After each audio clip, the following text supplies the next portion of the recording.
예, 안녕하십니까. 한국경제TV에 20년간 출연하고 있는 강주혁입니다.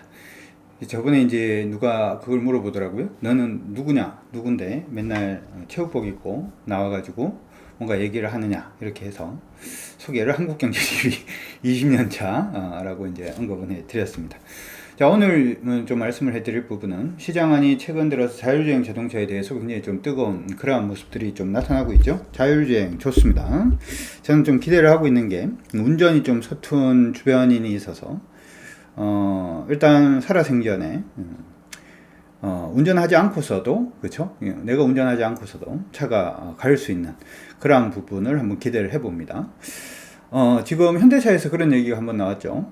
올해 연내에 자율주행 4단계 정도 선보이겠다. 뭐 이런 얘기를 해서 시장에서 깜짝, 그렇죠. 아예 놀래라. 뭐 그러면서 얘기가 나왔는데 현대자동차가 얘기를 하는 부분은 사실 어떻게 보면 우리나라는 자율주행 자동차 하기가 굉장히 좋은 인프라가 깔려져 있는 게 사실입니다. 왜냐하면 우리나라가 IT 강국이잖아요. 그렇죠? 통신 인프라의 강국이기 때문에 어떻게 보면 현대자동차가 센서라든지 하는 부분이 좀 부족하다라고 하더라도 소위 말해서 우리 시장 안에서 많이 얘기를 하는 부분은 자동차와 자동차 간의 어떤 통신이라든지 하는 부분, 자동차와 인프라 간의 통신, 자동차가 사람을 인식한 그러한 부분, 그런 센서들을 많이 이용을 한다라고 얘기를 합니다. 그래서 카메라 관련된 종목군들, 라이더 관련된 종목, 레이저 관련된 종목, 그 부분에 대한 얘기들이 굉장히 많고요. 시장 안에서도 그런 종목들을 찾아내기 위한 노력들이 굉장히 많죠. 저도 역시 굉장히 많이 하고 있습니다. 예를 들어서 이제 최근 들어서는 카메라 관련돼서 제가 한번 말씀해 드렸는데 종목이 바로 가진 않고 있어요. 째리고 있는 중입니다. 가는 제 타이밍이 오면은 저는 매수를 할 거니까 관심을 가져두시면 좋을 것 같고요.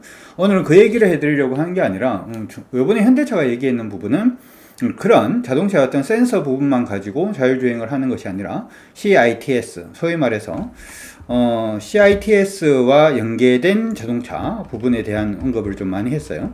CITS라고 하는 부분이 뭔지 여러분들 궁금해 하시는 분들도 있을 것 같아서 그 부분부터 좀 언급을 해드리고 가도록 하겠습니다.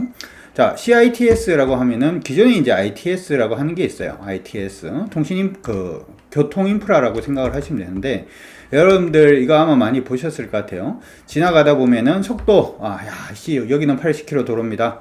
요즘은 50km 하던데 50km 도로입니다 하면 속도 제한 지키고, 그 다음 방범 카메라 이런 것도 있고 해서 차가 지나갔나 안 지나갔나, 영화 보면 여기로 지나갔으니까 그 다음 여기에 있어 막 이러면서 찾아내는 그런 부분이죠.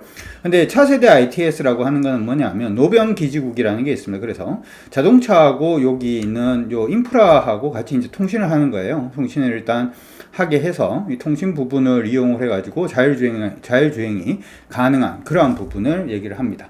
사실 이제 중국 같은 경우에는 자율주행을 지금 어떻게 하려고 얘기를 하고 있냐 하면은 이 자율주행 자동차를 센서가 필요 없는 도로가 자동차를 인식을 하는 거예요. 도로가 자동차를 인식을 해서 이 차가 여기 있네, 이 차가 저기 있네, 네 차는 지금 여기 있다, 뭐 이걸 갖다가 가르쳐 준다라는 얘기를 하기도 합니다. 그래서 자율주행 부분은 어떻게 보면은 자동차 센서로만 지금 뭐 하려고 하는 데도 있고요. 아니면은 지금처럼 자동차 센서 플러스 CITS라고 하는 이런 그 교통 인프라 관련된 부분을 같이 이용을 하려는 데도 있고, 아니면은 중국처럼 아예 인프라 위주로 해서 가려고 하는 부분도 있는 것 같습니다. 그래서 요거 ITS 같은 경우는 왜 지금 조금 관심을 가지려고 하냐면, 자율주행 자동차가 지금 현대차는 지금 올해라고 얘기를 했습니다만 국내에서 전 세계적으로 보면은 얘기가 나오는 부분이 뭐 2024년, 2025년 뭐 이런 식으로 얘기를 하고 있는데, 지금 대부분은 이제 ITS하고 자동차의 센서를 이용하는 부분을 많이 이용하려고 그러고 있거든요. 왜냐하면 이 ITS라고 하는 부분이 지금 나온 개념이 아니고 옛날부터 있었던 개념이에요. 그러니까 교통 흐름을 조금 더 원활히 하고 하는 부분을 하기 위해서 이 ITS를 이용을 하려고 하는 노력들은 사실 굉장히 좀 많아서 지금 뭐 이런 쪽으로도 이용을 할 수가 있어요. 위험 상황 경고 서비스를 이용을 해서 앞에 정체나 사고가 있으면은 기지국에서 자동차한테 가르쳐 주는 거예요. 앞에 정체나 사고 났다? 딴 데로 돌아가라? 좋죠, 그쵸? 여러분들이 내비게이션에 보면 이런 기능이 좀 있기도 합니다. 낙하라든지 하는 부분들, 주행 정보, 뭐 터널 사고 정보도 미리 가르쳐 줄 수가 있고요. 그 다음에 이 차하고 이 차하고 좀 너무 가까워, 이 부분도 가르쳐 줄 수 있기도 하겠죠. 제일 좋은 부분은 이제 긴급 차량이 접근을 하기 시작을 하면 차량한테 가르쳐 주는 거예요. 긴급 차량이 접근하고 있다. 좀 피해줘야 된다. 뭐 이런 식으로 얘기를 해 줄 수가 있겠죠. 그러면 뭐 자율주행이라든지 교통이 굉장히 원활해질 가능성이 일단 높죠. 그래서 저는 생각을 하는 게 이게 우리가 생각을 하는 자율주행 자동차 시대가 2024년, 2025년 아니면 6년, 7년이 됐든 간에 이 부분은 인프라잖아요. 그렇죠? 인프라가 먼저 딱 껴져 있어야지 그 다음에 자율주행 자동차가 센서를 달고 나왔을 때 뭔가 할 수 있지 않을까, 인프라는 조금 더 빨리 움직이지 않을까라는 부분들 때문에 여러분들께 먼저 좀 언급을 해드리려고 하는데, 실질적으로 도로공사에서 CITS 실증 작업을 언제 착수를 시작을 했냐 하면은 2016년, 2017년부터 시작을 해서 이 부분을 착수를 했어요. 그래서 CITS 구축의 첫 사업에 우선 협상 대상자로 선정이 되었던 컨소시엄이 현대오토에버 컨소시엄이 그 부분에 이제 결정이 됐어요. 그러면서 고속도로 부분에서 보면은 경부선의 양재 IC에서 기흥 동탄 IC까지 29km, 서울 외곽 순환선 조남 JTC에서 상일 IC까지 43km, 중부선 하남 JTC에서 경기 광주 IC까지 13km 등의 총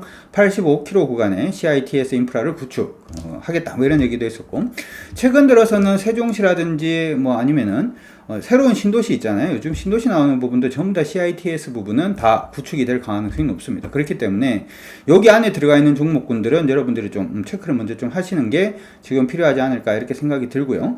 고속도로 부분은 거의 지금 진행이 되어 가고 있는 부분이고, 이제 시도 부분도 같이 진행이 되고 있으니까 요들 기업들은 실적이 굉장히 좀 좋아질 가능성이 높겠죠. 아까 얘기를 할 때는 몇 개 종목들이 일단 있는데요. 현대 오토에버 컨소시엄이라고 얘기했죠. 요 안에는 뭐 누가 들어가 있냐면 현대 오토에버하고 SK텔레콤하고 S트래픽이라는 종목이 들어가 있습니다. 이거는 2018년도에 일단 구축이 되어 있었던 부분이다 라고 생각을 해 두시면 좋을 것 같고, 얘들 회사만 있는 건 아니에요. 얘들 회사만 있는 건 아니고 관련된 내용들은 여러분들이 나중에 여기 사이트 들어가서 보시면은 조금 더 보실 수가 있습니다. ITS 코리아라는 사이트가 또 있어요. 그렇죠?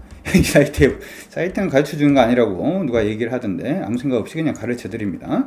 자, 여기 보시면은 이 ITS 부분의 자율주행 섹션이라든지 하는 부분에 대해서는 계속해서 얘기가 나오고 있어요. 우리나라의 통신 3사는 대부분 참여하고 있다 이렇게 생각을 하시면 좋을 것 같고, 최근 들어서는 LG U+ 컨소시엄이 이 부분도 또 따내는 그런 모습이 일단 있었는데요. 여기 안에서도 상장되어 있는 특별한 기업들이 하나가 있었죠. 방금 이제 언급을 해드렸는데 고돌 회사 같은 경우는 여러분들 보시면 좋을 것 같고요. 그 외에도 이 자율주행 부분은 지금 거의 굉장히 여러분들이 생각하시는 것보다 굉장히 빠르게 달리고 있는 모습이 나타나고 있어요. 롯데정보통신 같은 경우에는 우리가 보통 통신 인프라 쪽만 좀 많이 생각을 하는데, 롯데정보통신이 운전석 없는 자율주행 셔틀 임시 운행 허가를 받았습니다. 2021년 6월 21일 날 받았으니까 어제 받았죠. 아이 뜨거워, 그쵸? 굉장히 뜨거운 내용이죠. 이게 뭐냐면은 버스 같은 경우에는 일정 기간 안에서 이렇게 돌아다니는 거잖아요. 그러니까 이게 자율주행 부분이 두 가지가 있는데, 어떻게 생각을 하면 두 가지 정도가 있어요. 그게 뭐냐면 같은 코스를 뺑뺑뺑 도는 거예요. 그냥 같은 코스를 계속 뺑뺑뺑 도는 거죠. A 지점에서 B 지점, C 지점, E, F, G까지 해서 다시 A 지점으로 돌아오는, 이거는 차라리 어떻게 보면 좀 쉬워요. 어려운 자율주행은 뭐냐면 임의의 A에서 임의의 A 다시로 가는 게 굉장히 어려워요.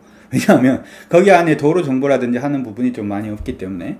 최근 들어가지고 한국타이어 같은 경우에도 지금 보면은 타이어의 노면을 잃는 그러한 기술을 요즘 개발하고 있다 이런 얘기들도 일단 있던데, 굉장히 좀 빠르죠. 그렇죠? 지금 보시면 그 외에도 여기 보시면 LG U+도 열심히 달리고 있는 모습입니다. 저는 이제 여러분들이 뭐 이런 거를 일단 보셔도 좋아요. LG U+가 AS랩과 선보인 자율주행 주차 서비스가 눈길을 끌고 있다, 뭐 이런 얘기가 일단 있는데, 이런 부분을 하기 위해서도 일단 인프라는 깔아야 되는 거잖아요. 그래서 여러분들이 먼저 인프라 부분에 조금 더 주목을 하시면 어떨까 이렇게 생각이 들고요. 지금 아까 이제 얘기할 때 슬쩍 언급하고 넘어갔던 그 종목들 중에서 좀 작은 종목이 하나가 있는데, 그 종목이 아직 실적은 안 나와 있는 상태거든요. 그래서 저희 회원분들한테도 제가 개별적으로 일단은 보세요 이렇게 얘기를 했는데, 한번 지금부터 시작을 해서 좀 관심을 가져 놓으시면 어떨까 싶습니다.